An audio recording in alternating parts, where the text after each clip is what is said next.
Oh, you know what? I need to change my name. Hold on 1 second. Oh,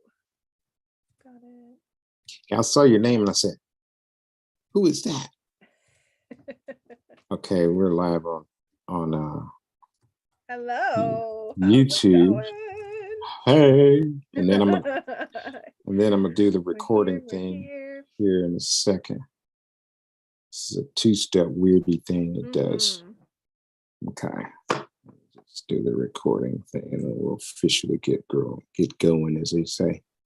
Okay, 5, 4, 3, 2, and 1.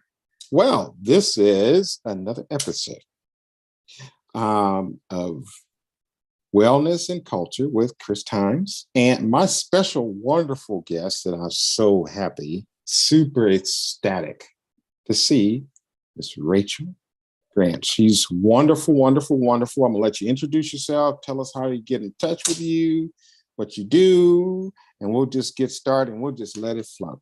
Okay, that's fantastic. Chris, I'm so stoked to be here with you. I think this is just such a fabulous platform that you've created. And hello, everybody who's listening live or to the recording. I'm Rachel Grant, and I work with survivors of childhood sexual abuse who are really at a place in their journey of just feeling kind of sick and tired of that. I'm broken, I'm unfixable, nothing I do is working or helping. And through the Beyond Surviving program, I really help them, take charge of their lives, break free from the past and move on. And so, Chris and I got connected by way of my Healing from Sexual Abuse Facebook group, which I certainly encourage you all to come check out. If you go to Facebook and type in Healing from Sexual Abuse Beyond Surviving, you will find us.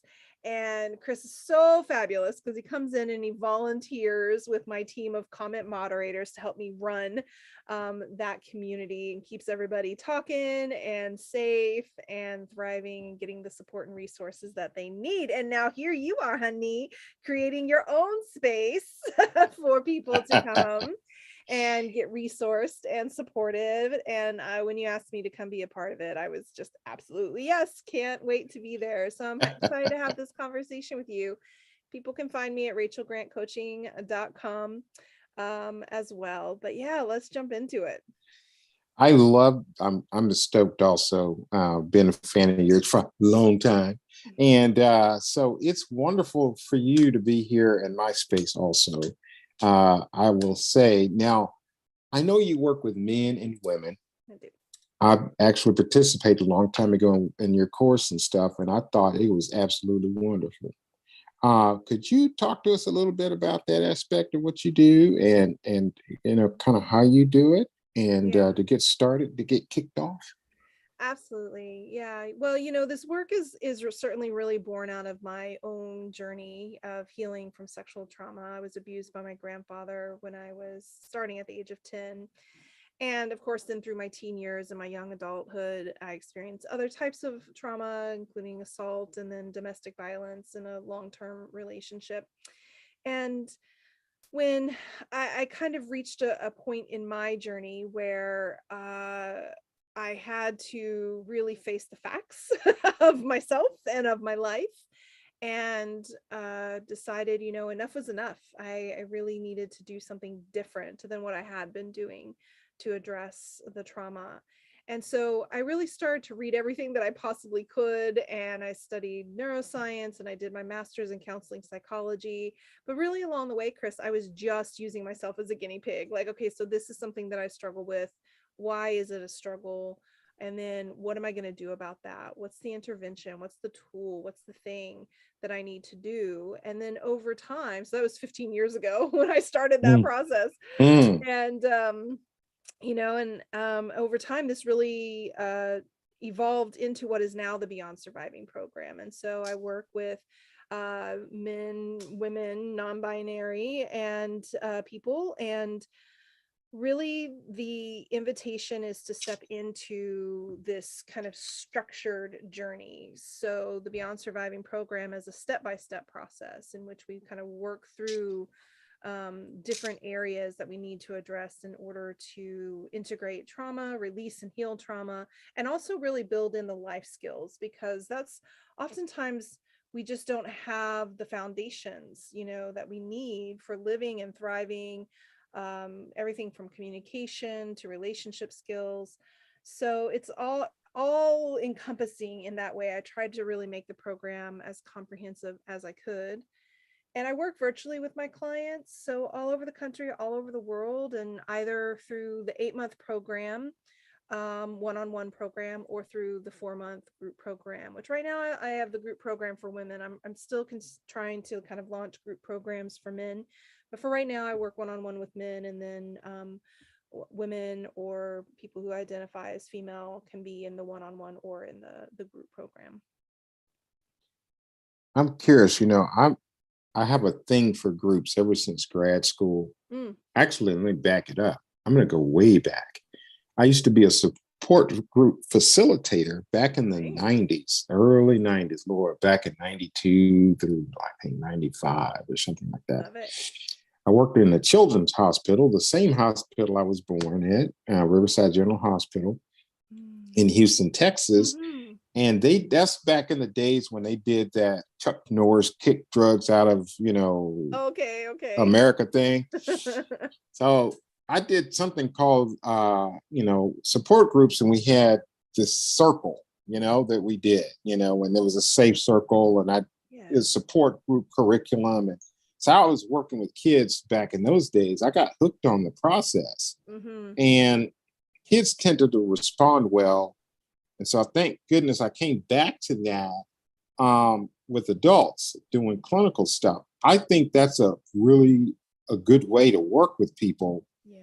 I find it's very generative. And I think there's some studies out there that says, hey, it actually works faster than one-on-one counseling in some respects. What's your experience with your program, and how, success? Yeah. What kind of speed you see people moving at is regarding recovery and all that? It's really interesting, Chris, because I like having the two spaces. For me, the one-on-one work is really beneficial when the person just wants a little more high touch coaching. We can dive a little bit deeper in that one-on-one space. Certainly the pacing, like some people, like depending on how injured their nervous system is, right, having a little bit of a slower pace gives them, they don't get overwhelmed as quickly, so we can kind of really build those foundations, and take the time to do that kind of healing work, and integration before we start to get into the trauma processing, part of the program. I think for some people, just the privacy aspect feels really good to be in a one-on-one space. And then what's also true is like the group environment. For some people, like we are moving at a much faster pace, so they're integrating more quickly. They really want to be in the space of community, right? And there are community elements even in my one-on-one program. Like there's a community Q&A, there's a Facebook group. Because I do think that regardless of whether your core work is one-on-one or in group, having some community component is really helpful, because this is where we destigmatize so much through having conversations with other people, hearing ourselves and other people's stories, so we don't feel so alone, or that we're just like somehow I'm the only one who's broken and like struggling with this thing. And certainly, the people who go through the Beyond Surviving group program, a lot of them form lifelong friendships, right? This becomes just people who they know, love, and trust, and who get it. I think that's one of the powerful things about group/community is, not having to over explain, spend a lot of time. And, I often say the group program is a little more like, you're going to jump in and you're going to get a dash of everything really quickly. And then you're going to spend time after the group program reviewing, further integrating, because ultimately what I'll say to all of my clients is, Beyond Surviving isn't a program. It really is a lifestyle. It's a way of navigating your relationships. It's a mindset. It's a philosophy. It's a way that you think about yourself, a way that you face dysregulation or respond to dysregulation or triggers. And so, you're going to be, resourcing and using tools along the way. And so just making sure that they're present there and accessible for you. So that things start to become second. It really does just become a part of your nature. It stops being kind of like, oh yeah, I've got to remember to use this tool. And it's just kind of your way of, responding to the world. But that takes time to really integrate into that space. Wow. Since you mentioned that timepiece, Mm.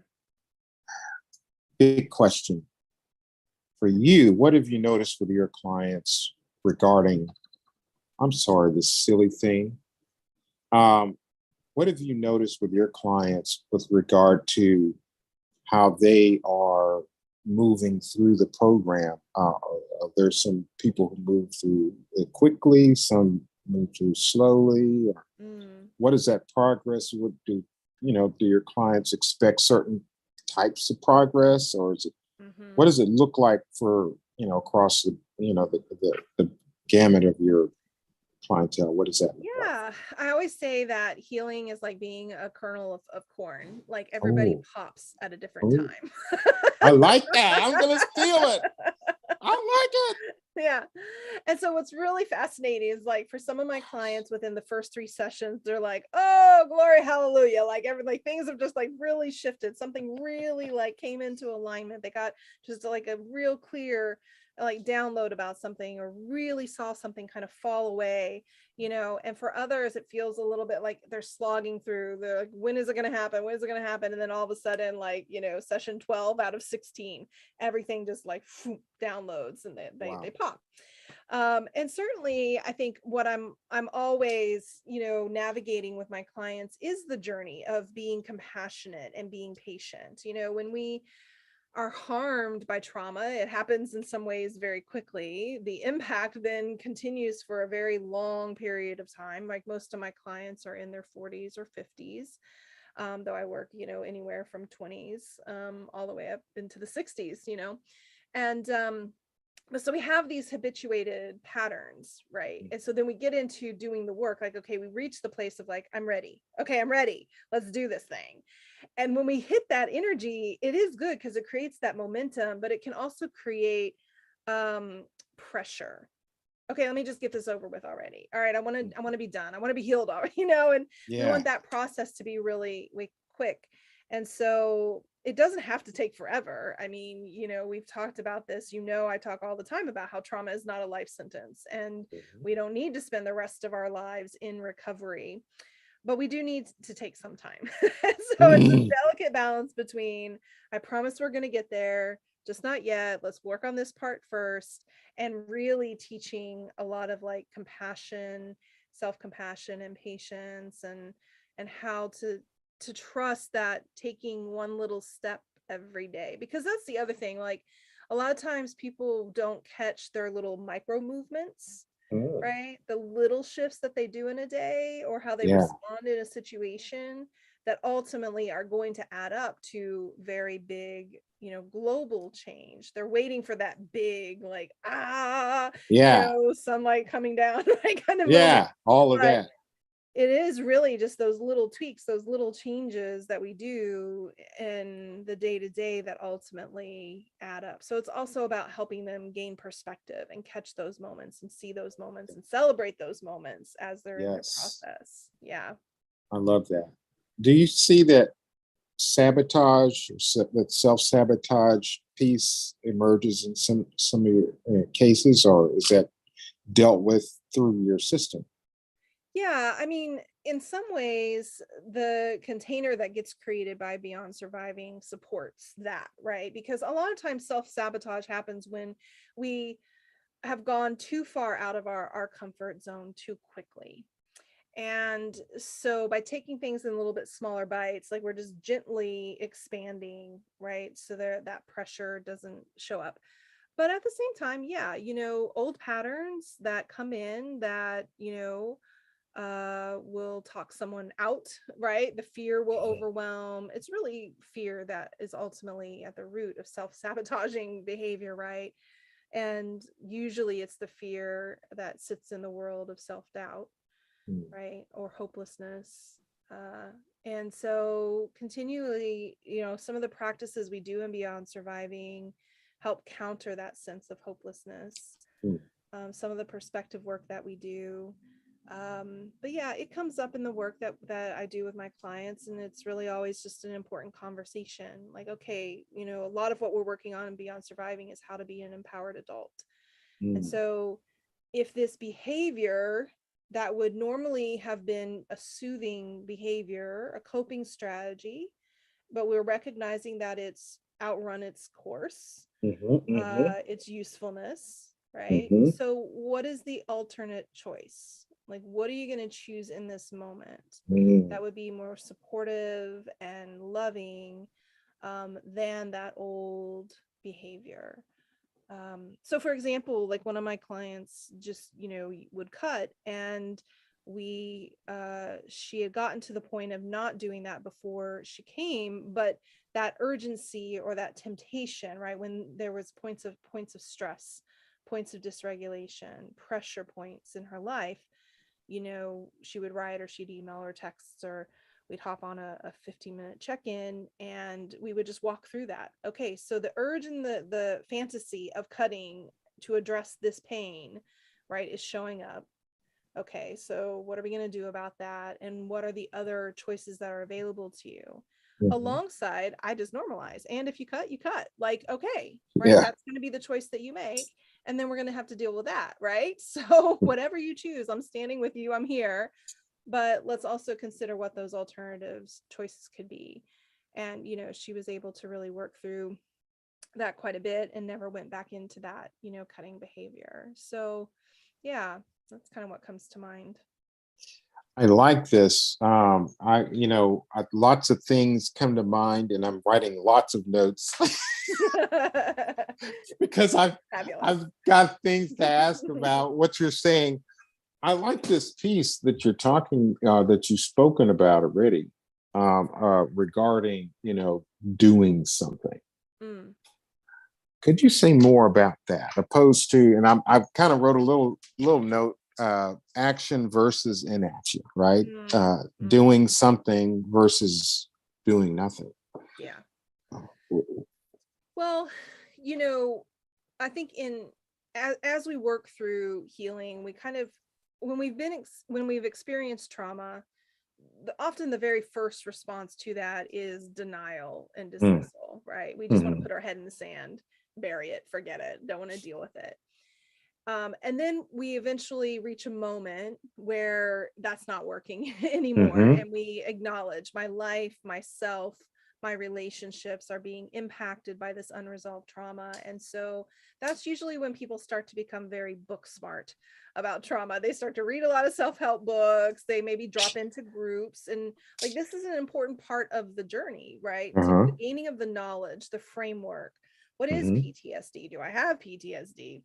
Why do I struggle with trust? Why do I have all this anger? And so therapy is a place where people often land for that, and they do a lot of just kind of the um like uncensored talking. Like, I'm just gonna like let it flow, whatever's on my mind. The therapist isn't necessarily directing the conversation. They're really kind of responding to what the mhm. person is bringing to the table, and then potentially offering interventions or reframing things or asking really good questions to get the person thinking. And then there is a moment for most people where that urgency comes in of like, okay, I think I understand this. I feel like I've talked it up like one side and down another, but my life isn't yet what I really want it to be. Mm. So what am I going to do about it? And that starts to become the question, right? Like, yeah, fine, I don't trust people. Yes, I understand why I don't trust people, but what do I do about that? How do I Yeah. actually resolve that and get to a place where I can, trust some people? Yeah, I understand I have all this anger. I understand why the anger is there, but how do I actually work with anger? How do I actually release that energy? How do I even Yeah. just normalize? So when, I was developing the Beyond Surviving program, that was really the core intention, that, and that's why at the end of my sessions, there's always, a skill, a tool, a resource, something. I want you to take this out into your life and actually do it, practice Mhm, it. mhm, Because, talking about trauma isn't necessarily healing the trauma at a certain point. So telling trauma narratives within a certain framework and structure is helpful, but at some point it can actually end up being re-traumatizing. So we want to shift Mm. out of the place in which we're just ruminating or reviewing and revisiting, and get to the place where if we're talking about the trauma, it's actually it's really for purpose, and with intention. Oh, you're so good. I'm thinking now about some storytelling. I learned it in grad school, and it's very interesting how children are very good at using stories to cope with trauma and to deal with it effectively because of their imagination and things of that nature, and how they're able to take a traumatic ending and literally change it, right? Mm-hmm. Using their imagery and things of that nature, things that we don't really think of as old crusty adults. And they and they'll pull things out of their imagination, and for them it fits, and for them it makes sense, and all of a sudden they're okay with it. Yeah. Um, I wonder about that with adults, but what you just said made me think about it again. I love this shifting piece. I think you're right. And a lot of times I work with clients, and still work with clients, and I love the fact that you give them skills and homework and stuff. I try to do that too as often as I can, and it's very interesting to see that. I love your comprehensive approach, though, and I'm that's why I was so glad to do this with you today, because I'm like, the world has to see what Rachel does because she's amazing. Oh my gosh, Chris, don't make me blush. That's super sweet. And yeah, I mean, I think that there is something unique at this point. When I first started, I was like, this is, I don't even see anybody approaching it this way, but I'm going to give it a go and see what happens. And, now 15 years later, there's something basically what I've spent a lot of time doing is almost like order of operations, right? Like, okay, what do we Mm, need to do when? In order to maximize healing and minimize re-traumatization. And part of that is supporting people around the narrative, because a huge question that everyone always has who's experienced sexual trauma is, do I talk about it? When do I talk mhm, about it? How do I talk about it? Right? Because there are all these fears wrapped up around disclosure. Fair enough, right? Because most people have had experiences where it didn't go very well, where people said really stupid shit in response to, them sharing about that experience, or they've become dysregulated in the course of telling about the experience. And so then that's scary for them. It's scary for the person who, probably is not trauma informed and doesn't know what's going on or how to support. And it ends up being a very disempowering experience. And what's really true is, like, I love what you were referencing about how children use narrative and imagination, because what's fascinating about the brain is that it really doesn't distinguish very well the difference between what we, with the conscious part of our mind, think of as real versus imagined, mhm, right? So if I take myself through an experience and I rewrite the ending, or I imagine myself responding, or I even act out like that different response, or say the things that I wish I could have said in that moment that I didn't get to say, the brain really treats it all as like real. Very, mhm, very mhm. real. Yeah. And so it then has an impact on the neuronal pathways, on the synapses, on what chemicals get released when you think about that memory again. And so, like, all of that, whereas if you're just in a place where you keep telling the story the same way and the focus Mhm, is on the wounding, then what's getting reinforced over and over and over again is the wounding.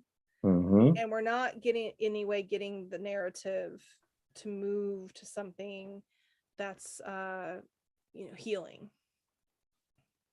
That makes me think about neuroplastic. What do you think Mhm. about that? About Yeah. I mean, this is my favorite topic. I geek out about the neuroscience of trauma. This is really what saved my life in many, many oh, ways. oh my goodness. There were a couple of things. I had done a workbook called Shelter from the Storm, and Mhm. that had really helped put some pieces in place for me. That's a faith-based book. Um, but I had done some conferences, some different retreat things, but it was when I was in my master's program and I read Dan Siegel's book, The Developing Mind. And he really started to break down, what neural pathways are doing, how they're formed, how they're created, how they're reinforced, what that has to do with how we relate, how that translates into relationship. His other book, Mindsight, is absolutely fabulous too. Yes, yes. And as I started to really understand the neuroscience and how my brain reacts, responds, codes information, decodes information, and then I started to look at that through the lens of what was happening when I experienced abuse and trauma, it just all started to click into place. And the first thing was really beginning to think about what had happened as an injury, right? This is an injury to my brain, this is an injury to my nervous system. So if I'm injured, then I need to repair, right? Mm-hmm, So just like mm-hmm, if I injure a bone, if I break a mm-hmm. bone and I have an injury like that, my very next initiative is to repair the bone, heal the bone. And that combo was really, really important, because that's really where I started to be so adamant about the fact that trauma is not a life sentence. Because if you break a bone, you don't just sit there with your broken leg for the rest of your life Right. going, well, shoot, all right, I guess I gotta just like make do with this broken leg. Like, we don't do that, right? It's Right. like, okay, so it's, just because we can't see the neurons, we can't see the nervous system, if you will, though we can with like electrical pulse and like all these different whatever tools we have now, but it's not externalized in the same way that a broken bone is. But I thought, okay, so if that's the injury, how do I repair it? And absolutely understanding that the brain does heal, just like that bone will heal with interventions, with physical, like you use physical therapy for your leg.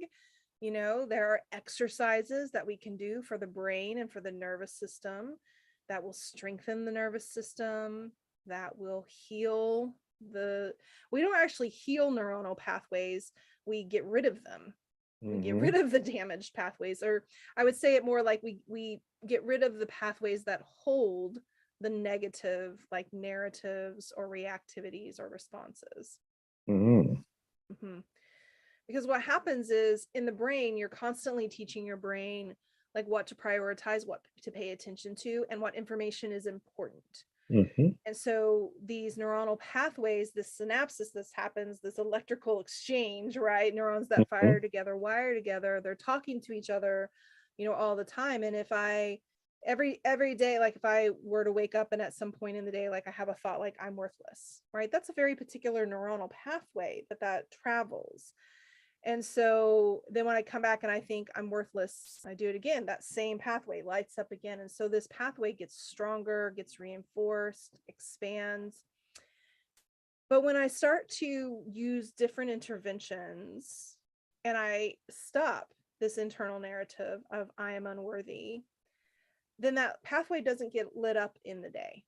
Mm-hmm. It didn't get accessed, it didn't get used. And so then at night, when the brain scans, there's this little scan. I love it. This isn't very scientific. This isn't how it actually works. But I like to imagine the brain is like just kind of going through its files, like do, do, do, do, do, do, do, do, and like tossing out anything that wasn't used and holding on to anything that was, right? And it doesn't Mm-hmm. happen after one night or one, not use, but after enough time. Oh, wow. She hasn't used that neuronal pathway for a long time. All right. It's called pruning. And the Yes. pathway just dissolves, right? That particular synapses, like the brain is this huge network of all these like intertwining, rows, like all going crisscrossing with each other. That little branch literally prunes or decreases, right, in size.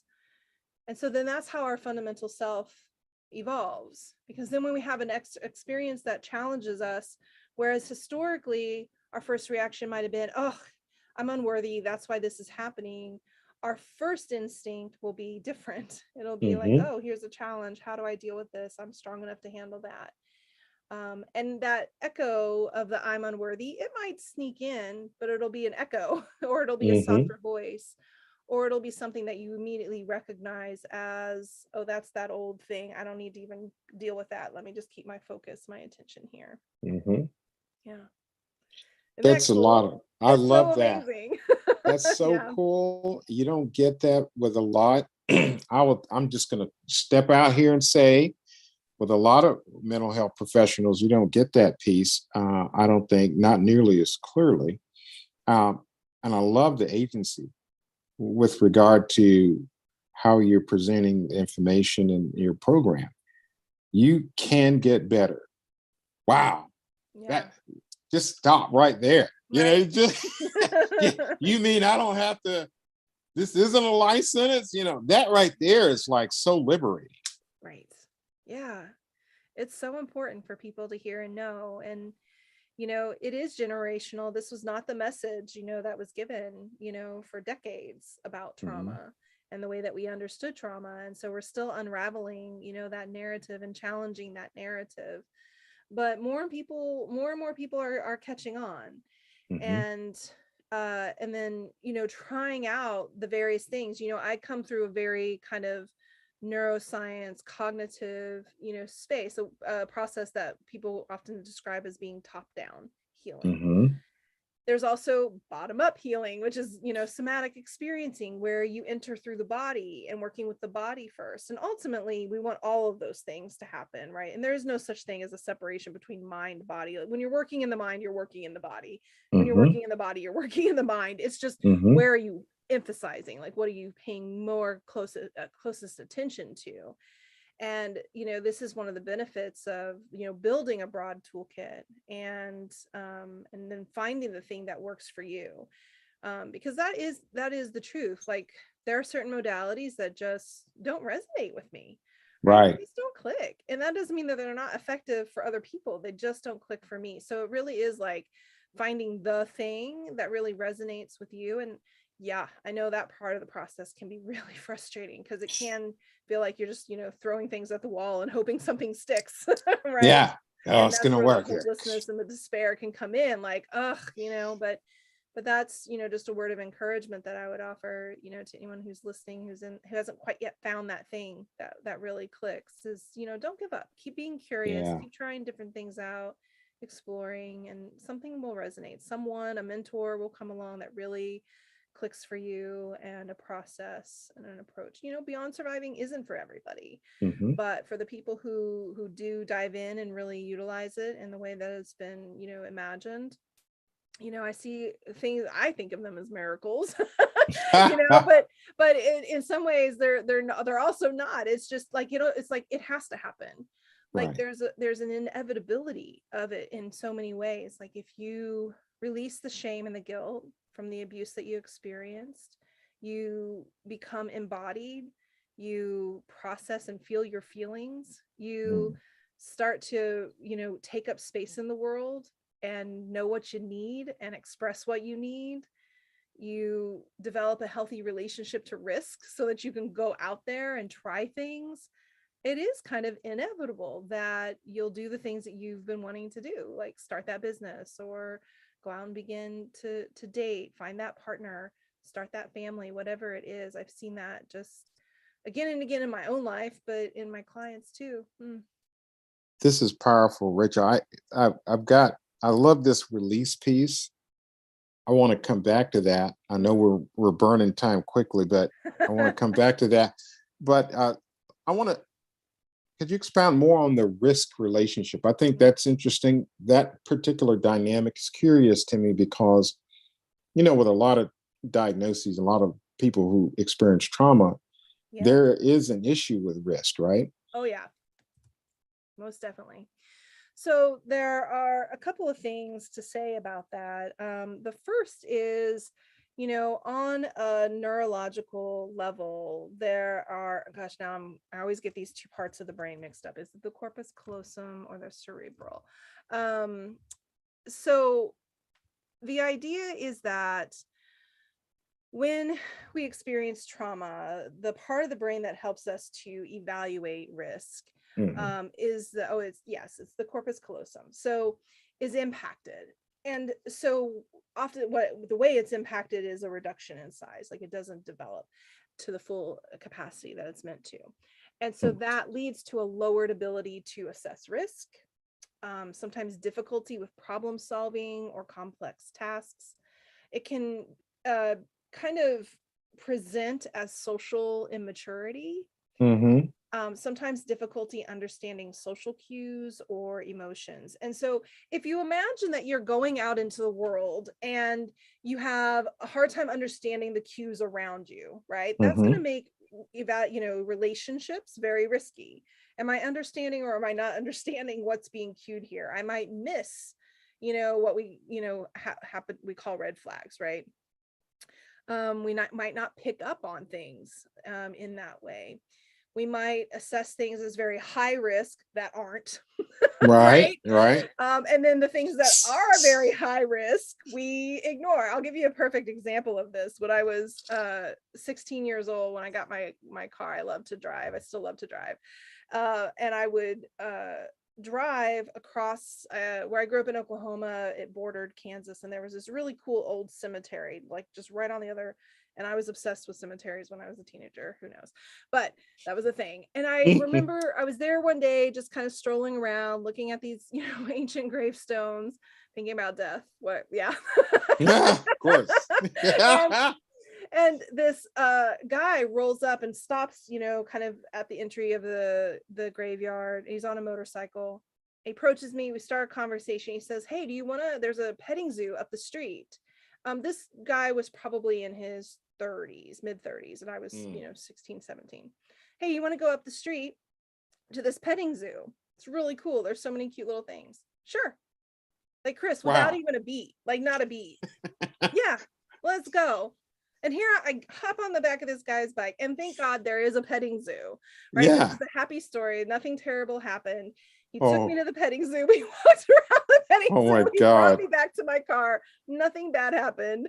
A Lord. But I remember when I told my friends, like in a very, very innocent way, "Oh my gosh, I just went to this very cool petting zoo." I was like, and they're, "How did you get there?" They started to unravel the story, and they Yeah. out like, "What is wrong with you? How are you?" And it just didn't register at all. And so what happens is that our risk meter is a little bit out of whack. Mm. And in order to, a part of healing is really learning to be better evaluators of risk, because Mm-hmm. ultimately in our life, a lot of what life is about is vulnerability. Ask for what you need, go after what you want. And all of that requires that we often take risks. We don't know what the outcome is going to be. And so what happens is that most survivors of trauma have a relationship to risk such that it's, I want to eliminate it. I want to Mm-hmm. get rid of it, right? Mm-hmm. And so I'll talk very specifically relationally, right? Within our relationships, we start to do things. It can also, like within your career, within your work, what can I do to guarantee that this is safe? Right.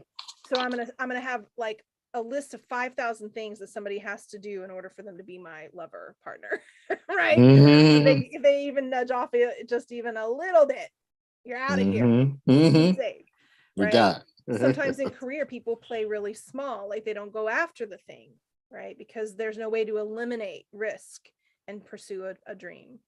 It's, by nature, it's to take a risk.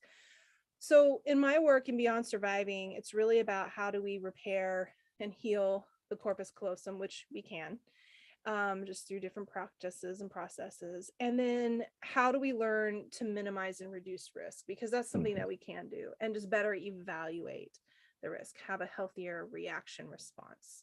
Mm. I love this. This is amazing.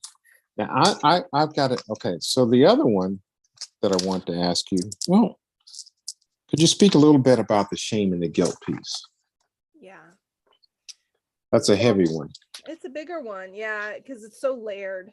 It's so layered, but ultimately what happens, the bottom line of what happens is when we experience a trauma, and any kind of trauma, The brain is constantly assessing for causation. Why did that Okay. thing happen? Because the brain wants to understand, ooh, shit just went really south. That was Uh-huh. really bad.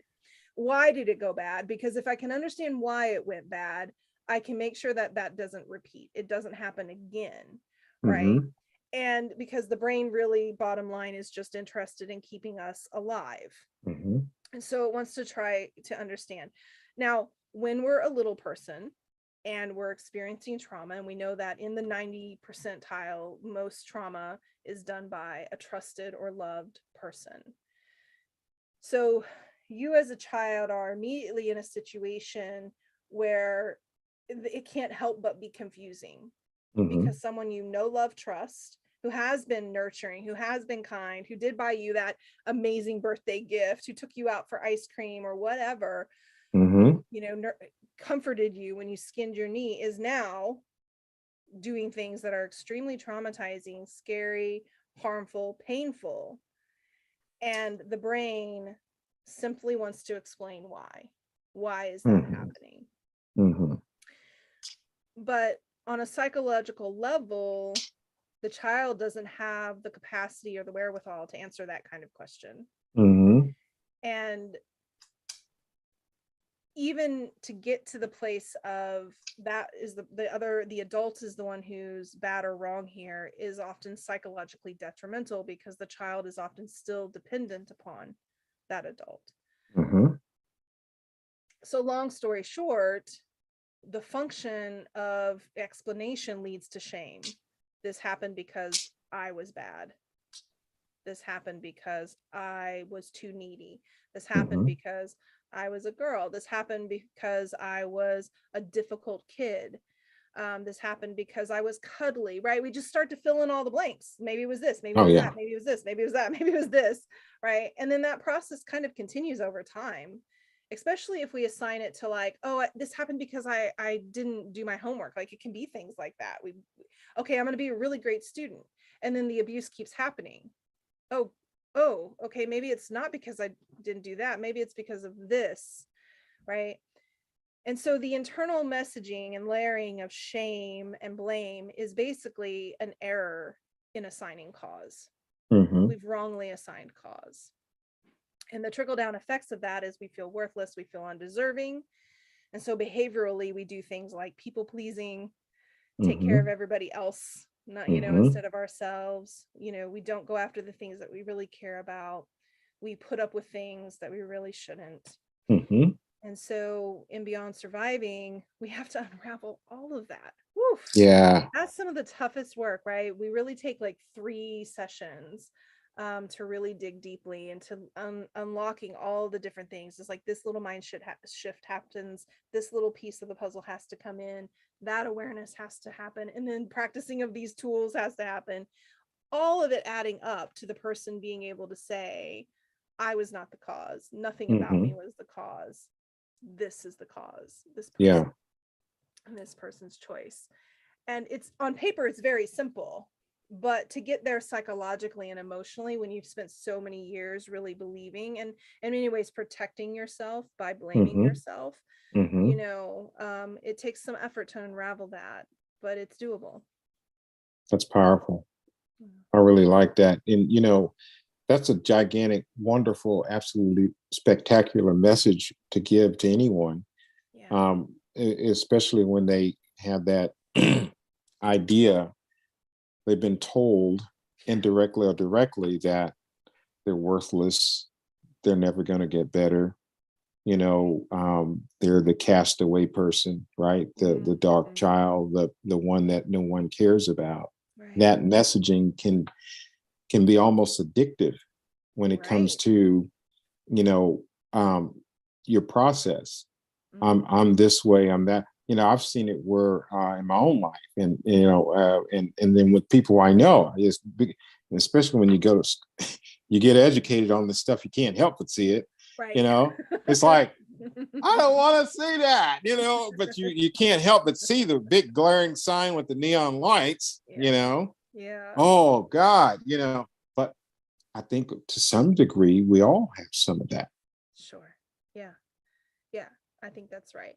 And that's why, while I specifically focus on sexual trauma, though some of my clients will come to me who have experienced assault or rape in adulthood, childhood trauma, or they'll oftentimes men will come who have experienced sexual trauma, but oftentimes they also come who have experienced physical abuse as Mhm. opposed to sexual trauma. And, the work that, will apply to that, but that is why, like, a general framework of understanding that trauma, whether it be a death or a severe medical process or injury, these sorts of things can have similar impact and effect. Yeah. I know some of my old work I used to do with people when I lived in Virginia, Mm. they, that whole culture was different up there. Oh I yeah. love those people, my Lord. But they had different ways of working with Mm, with trauma I'd never experienced before. really. I you know, they have extensive things going on at the trauma in the Appalachian Mountains. I feel yeah. Okay. Yes. Yeah. And I remember running this group. It was anger management. No, it wasn't. Yeah, well, it was anger management. Let's call it anger management. Mm, Yeah, I ran a couple of groups up there, and sure enough, I'm sitting in this group. I'm still in grad school, right? I'm sitting in this group, running this, group, and my supervisor wasn't there. My clinical supervisor wasn't there. I was doing my practicum and stuff. mm-hmm. And I asked a simple question. Oh, how many of you guys, how y'all doing? It was during the check-in, and they went Yeah. around, and I had like 10 people in there, crammed in this little room in this old parsonage. And so we're talking, okay, yeah, uh-huh, uh-huh, uh-huh. And then one guy says, oh, I, I beat up my father, and Mm, he tried to, he hit me with a 2x4, and I'm like, oh, what? Yeah. so, mm, and so gracious. I thought that was bizarre. It stuck out Ooh, like a neon sign to me. yeah. Yeah. And so I just had to dig a little bit. And I said, Mm, how many of y'all had the same experience? Out of 10 people, five five other people raised their hand. Like yeah. they didn't Yeah. think it was a big deal. Like and Yeah. out of that This is group, they how it had feels lots to of be. people tried to kill their dad, Mm, kill their mom. Their yeah. mom and them tried to kill them. I'm thinking this is a little bit different, Mm-hmm. Yeah. but it Yeah. was systematic up there, Yeah. and it Generation to was the generation. Yeah. generation to generation, and it didn't matter, Rachel, the color. Mm, mm, There yeah. were black people that lived up in those mountains. They dealt with it the same way that white Mm-hmm. people did, or people of Yeah. other, cultures. We had, and I was Wow. like, I was taken aback by it. And it was something that was just mind blowing. And I thought, talking about normalizing behavior, that Mm, was normalized. right. Yeah. Well, thank you for sharing about that, and I think it speaks to just the thing that we're ultimately pressing against when it comes to healing trauma is, generational trauma. We're breaking generational curses. We're breaking down systems of response to trauma, through working with the legal system, working within organizations and businesses now to create trauma informed workplaces, schools Mhm. that now teach about consent and body safety in ways that was just would have been unheard of when I was a kid. There was no such thing as that. So So what there's does that lots, mean? Body safety. right, like what? Yeah. No.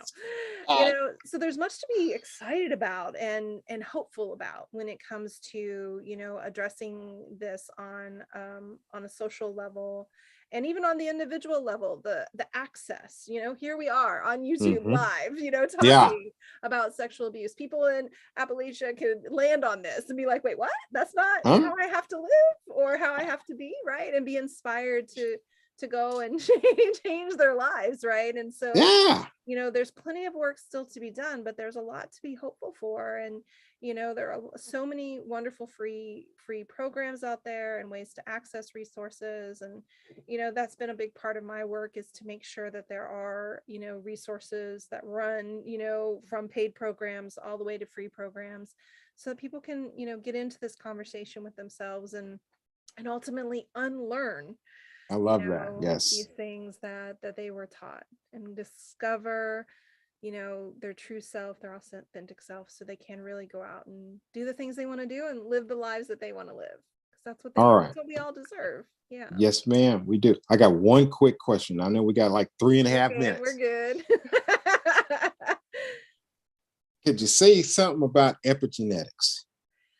So yes, I'll say something on a very surface level, because this is something I haven't, you know, really gone into very, very deeply. But the idea of epigenetics is that within the chromosomes, within the cells of a parent, right, that we will see within the DNA code.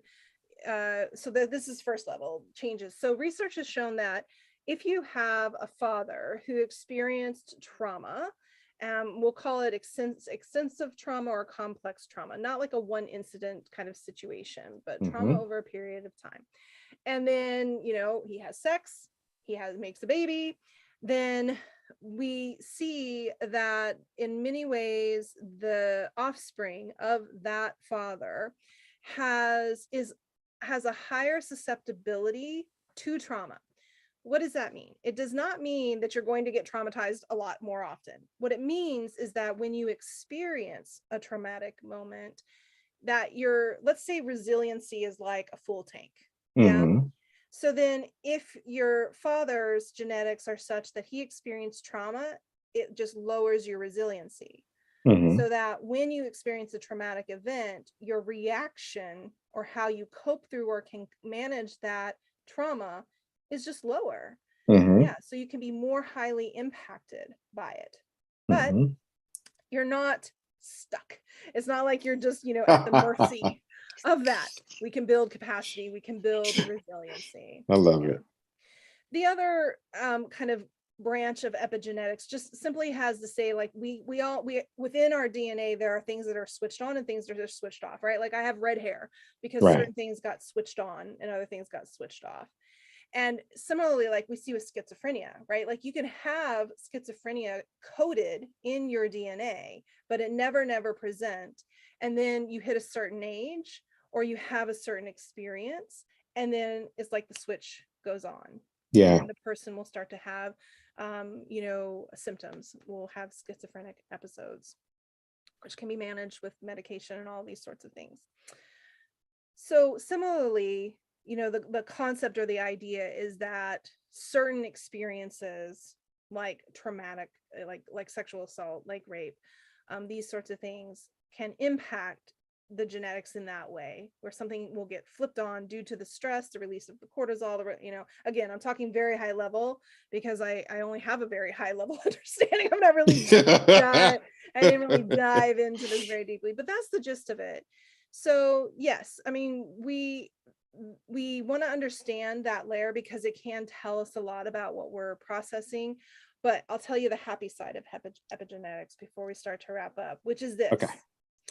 I'm going to take it from Dan Siegel's book Mindsight. I Yay. wish I had it right here to read it verbatim, but he ends his book Mindsight by basically saying, he's talked through the whole book about having mindfulness. Essentially, Mindsight is your awareness of yourself and Mm-hmm. your awareness of others, and the awareness of how these two things acting together are Mm-hmm. creating reactions and responses that Mm-hmm. might be in alignment or out of alignment, um, and might lead us towards chaos or might lead us towards rigidity. And our job with Mindsight is to be able to be in the middle, in the river, in the flow of life.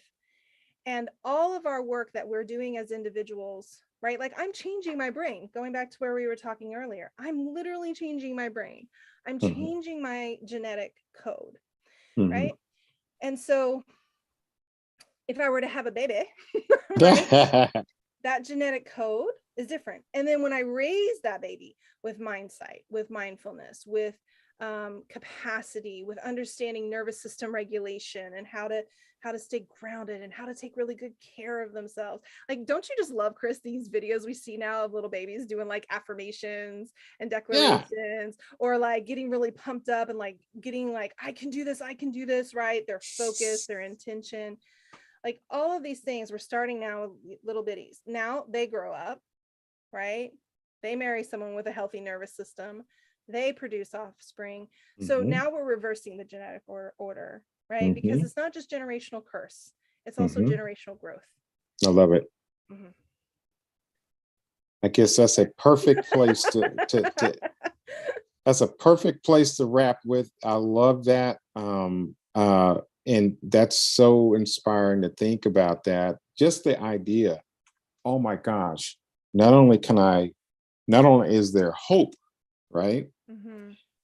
But that hope can now be realized. I can realize. Yeah. I Right. hear that message that you're giving the world, and I love it because I think the hope is there for everyone, and I thank you for being a part of this broadcast today. I know I'm making you blush, but you do a wonderful job, and Thanks. I thank God for you. You're awesome. Mhm. You're feeding the sheep. You're tending your garden.